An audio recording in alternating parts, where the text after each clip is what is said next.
is currently the offensive coordinator for the Grambling State University Tigers in Grambling, Louisiana. You can't walk by this man without calling him coach. In total, Mark has been coaching collegiate football for the past 42 years, and at 66 years young, there's no sign of him slowing down anytime soon. I present to you for induction into the Sports Hall of Fame, Mark Orlando. Thank you so much. I would like to first thank this man right here, Randy Anderson. When you're in college coaching, we just came through National Signing Day, first week in February. And I've really been going crazy, and it's a real busy time of the year for us, and you can see my big family here. We've got a whole big, huge table. Well, after traveling and being on the road, and I knew that I better talk to Randy about getting some tickets. I didn't know how this thing all worked. So I called up and I said, Randy, I need some tickets. He goes, Mark, we're sold out. We're all sold out. And I said, what are you talking about? And he goes, we're sold out. I said, well, he said, just come see me when you get up here. So I did. I went up and went to the hall in Jamestown, and I was just really impressed. And I pulled him aside, and I said, Randy, I have one more problem. He goes, what's that, Mark? I said, I think I spelled McCoyac wrong in the program. So he goes, Mark, I got you covered. So here we go. I'd like to thank Ed McCoyac for nominating me, and I'd like to thank the Chautauqua Sports Hall of Fame Committee for accepting my nomination. This is truly, truly an honor for me, and I'm very, very humbled. And it brings me back home because I really love when I come back home. I have the greatest family in the world. When you coach football, there's a lot that you miss. There's a lot of time. There's a lot of sacrifice. There were a lot of graduations. There were a lot of marriages, things that I couldn't be there for, and you just sacrificed so much. And a couple of years ago, I was going through one of the toughest times in my life, and when I was going through that, everyone at that table over there was there for me. And I just want you to know how much I really, really, really love you. It meant so much to me. But the biggest sacrifice was for my daughter. Because, honey, I have missed so much, and I am so very, very proud of you, and you were growing up in such a beautiful woman, and I couldn't be so proud to be here. For you to be able to be here right now means so much to me. It's ironic that my life in football would bring me back here to Lakewood, New York.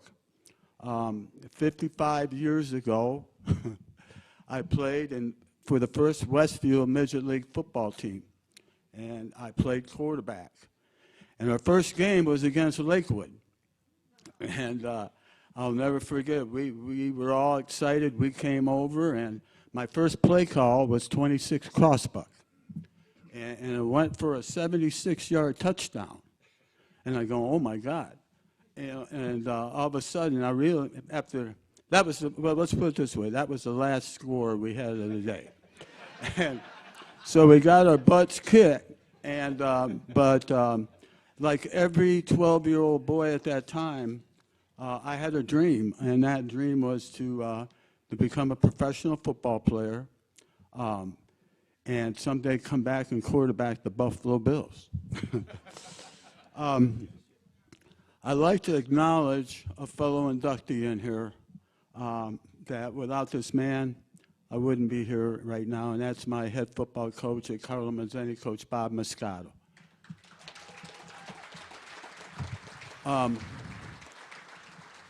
Coach Moscato was like playing for Vince Lombardi. And he was just as tough, too. And I really loved playing football for him. And, of course, I lived in Westfield. And I'm saying sometimes, not all the time, but sometimes Coach Moscato would drive me home after practice, if you can imagine that ride right there. But And he would have letters from colleges. And I would, that were interested in recruiting me, and I would be so excited to get those letters and rip them open. And after a loss early in the season, before dropping me off, and I'll never forget, in his distinct voice and in that look that he has, he looked at me and says, "Orlando," he says, "if you don't play anybody, you can take those damn letters and throw them out that window." So I got the message real quick and straightened up, and we turned it around. And Coach Moscato developed a mental toughness in each and every one of his players. And 2 years ago, I went through tonsil cancer and survived that. And through the mental toughness that I developed with Coach Moscato, that helped me. People asked me, they said, "It must have been," I said, "No, going through this was nothing compared to going through a practice under Coach Bob Moscato." I left high school and went down to the Deep South. I went to Florida State. And, of course, I had a lot of dreams, like most young men do. And unfortunately, the dream to become a professional football player didn't happen for me.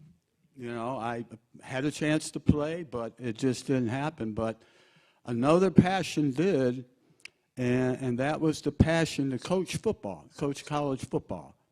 And I was really lucky in the fall of 1978. I received my first college coaching job at a school called Florida A&M University. And that would be one of 9 historically black colleges and universities that I would work for. And many of these universities I worked for, such legendary athletes such as Walter Payton, Jerry Rice, Doug Williams played for. And I literally have traveled every red clay road in the state of Georgia, through every cotton field in Mississippi, and this is the truth, and bayou in Louisiana, recruiting hundreds and hundreds and hundreds of young men, a lot of them just looking for an opportunity. A lot of these kids were from very poverty-stricken backgrounds, and the biggest thrill for me was to offer these young men full scholarships, to be able to come into school, to discipline themselves, to get a diploma, to get a degree, and some of them having an opportunity to go into the NFL. I've had an opportunity to recruit some young men that nobody was even looking at and had a chance to go into the NFL.